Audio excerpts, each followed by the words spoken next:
नगर पंचायत तमकुही राज के अध्यक्ष पद के प्रत्याशी जानकी प्रसाद यादव ने बताया कि मैं जानता हूं कि सम्मान के लिए चुनाव लड़ रहा हूं। अभी तक ऐसा ही देखा गया है। इस चुनाव के दौरान प्रत्याशियों के द्वारा बड़े बड़े वादे किए जाते हैं। जैसे ही चुनाव में वह लोग जीत हासिल करते हैं, उसके बाद हम सभी लोगों को पहचाना भी नहीं जाता है। अपने क्षेत्र में जनसंपर्क कर रहा हूँ। नगर पंचायत के एक एक समस्याओं से भली भांति अवगत हूँ। नगर पंचायत में अभी मौजूदा हालत में रोड और नाली बनना अत्यंत जरूरी है। मेरे जीत के बाद जनता को सम्मान मिलेगा और सारे विकास कार्य किए जाएंगे। अंत में चेयरमैन प्रत्याशी ने कहा कि जनता मुझे एक बार मौका जरूर दे और मतदाता अपने वोट को कागज का टुकड़ा नहीं समझे तथा आपका वोट अमूल्य है, इसलिए अच्छे ईमानदार चेयरमैन प्रत्याशी को अपना मतदान करें। तमकुही नगर पंचायत अंतर्गत उपस्थित है और हमारे साथ जो बात करने के लिए हमारे मेहमान वो काफी चर्चित हैं। वो एक विद्यालय के प्रबंधक हैं और उन्होंने बताया, अभी हमारी उनसे बातचीत हुई मुलाकात के दौरान, तो उन्होंने बताया कि मैं काफ़ी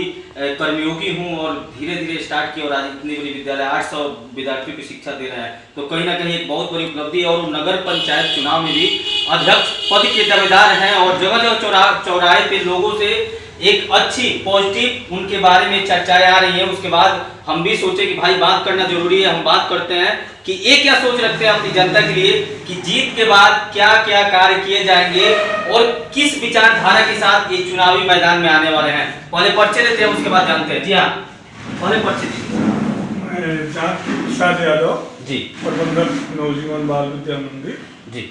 मैं आप लोगों का हार्दिक स्वागत करता हूं। बहुत बहुत शुक्रिया सर, बहुत बहुत धन्यवाद सर। एक्चुअली आप किस विचारधारा के तहत, अगर एक शिक्षक कहीं ना कहीं अगर राजनीति में आना भी चाहिए और आता है, कहीं ना कहीं एक उसकी पीड़ा बहुत ज्यादा होती है और कुछ सोच लेके आता है।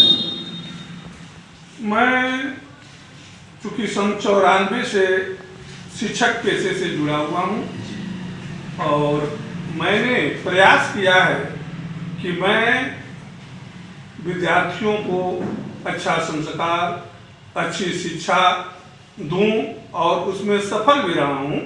तमाम विद्यार्थी हमारे विद्यालय के डॉक्टर, इंजीनियर, बीडीओ, कमिश्नर तक हुए हैं। यह मेरे परिश्रम का देन है और ईमानदारी का देन है। मैं हमेशा विद्यालय के लिए तत्पर रहता हूं। जी, कहीं ना कहीं इस विद्यालय से पढ़े हुए विद्यार्थी कहीं ना कहीं उच्च पद को देश में पदासीन कर रहा है, तो एक शिक्षक की बहुत ज्यादा भूमिका होती है।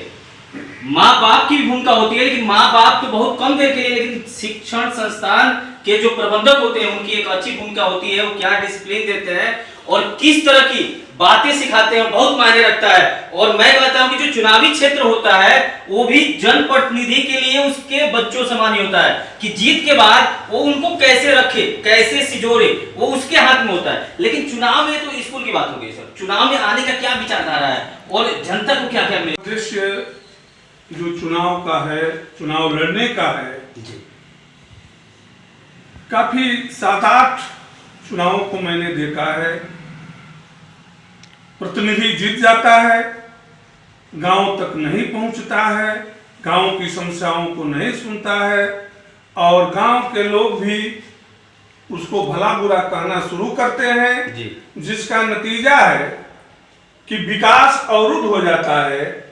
हमारे ख्याल से जो प्रतिनिधि है, जो भी जीतता है या मैं ही जीतता हूं, उनको सरकार के द्वारा लागू की गई योजनाओं को धरातल पर उतारने का होना चाहिए, जिससे गांव नगर का विकास हो सके। रही बात योजनाओं की, जो पात्र है, उपलब्ध जो योजना है उसको उसके पास तक नहीं पहुंचती है और जो पात्र नहीं है उसका लाभ जो उसको मिलता है। तो मैं चाहता हूं कि मैं, यदि जनता मुझे चुनती है, उस लायक समझती है, तो मैं सरकार की योजनाओं को पात्रों तक पहुंचाने का काम करूंगा। उसमें कोई बिचौलिए काम नहीं करेंगे। जो भी काम होगा सीधे जनता और प्रतिनिधि के बीच का होगा। जी बिल्कुल, इन्होंने कहा कि बहुत बड़ी विडंबना है। मैं खुद कहता हूं, जनप्रतिनिधि चुनाव जीतने और जीतने के बाद जो क्षेत्र की जनता होती है, लोकतंत्र में जनता मालिक होता है, जिसके सर पे चाहे सेहरा बांधे और जिसके सर पे चाहे सेहरा उतार दे, उसी को भूल जाते हैं वो लोग। और बहुत बड़ी विडंबना है, जिसके कारण सरकारी योजनाओं का लाभ पात्रों तक नहीं पहुंच पाता है, और अपात्रों को भैया बहुत विडंबना है, ये भी बहुत आसानी से मिल जाता है, क्योंकि उनकी पैरवी अच्छी होती है। और जो भी आम जनता होती है उसकी पैरवीकार, उसके आम जनप्रतिनिधि जब तक नहीं बनेंगे, बिल्कुल सही बात है, उसको सरकारी योजनाओं का लाभ नहीं मिल पाएगा। और जो आपकी सोच है सरकार की कि अंतिम पायदान के व्यक्ति तक पहुंचे, लेकिन वो नहीं पहुंच पाएगा। लेकिन सर, आप जनता से क्या कहना चाहते हैं? आगामी चुनाव में तो आप हैं।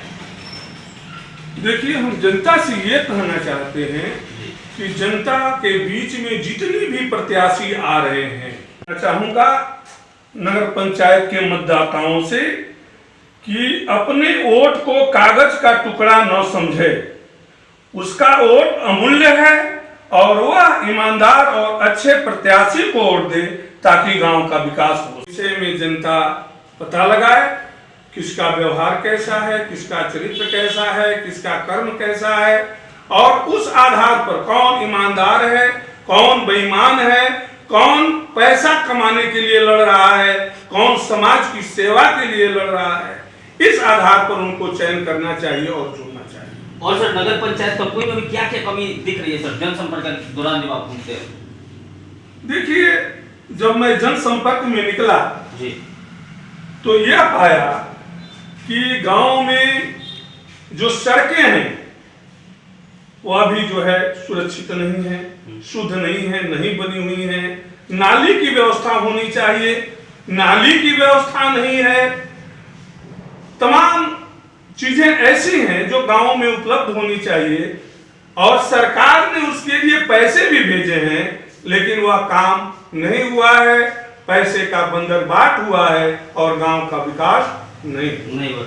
जी हाँ, पैसे का बंदरबाट नहीं होना चाहिए। एक बहुत अच्छा बात इन्होंने कहा कि जब भी आप प्रत्याशी चुने तो देखें कि कौन सेवा भाव के लिए आया है। और सबसे बड़ी अपडेट इसको ब्रेकिंग में चला जाए। जी हाँ, इन्होंने बहुत बड़ी बात बोली, अपने लिए वोट नहीं मांगा, जो अच्छा है, जो सेवा भाव से आया है, और जो आपके जो पैसे आते हैं सरकार की तरफ से, उसकी रख रखाव और आपकी जो सड़कें बनवा सके, नाली बनवा सके, उसको आप जरूर चुने।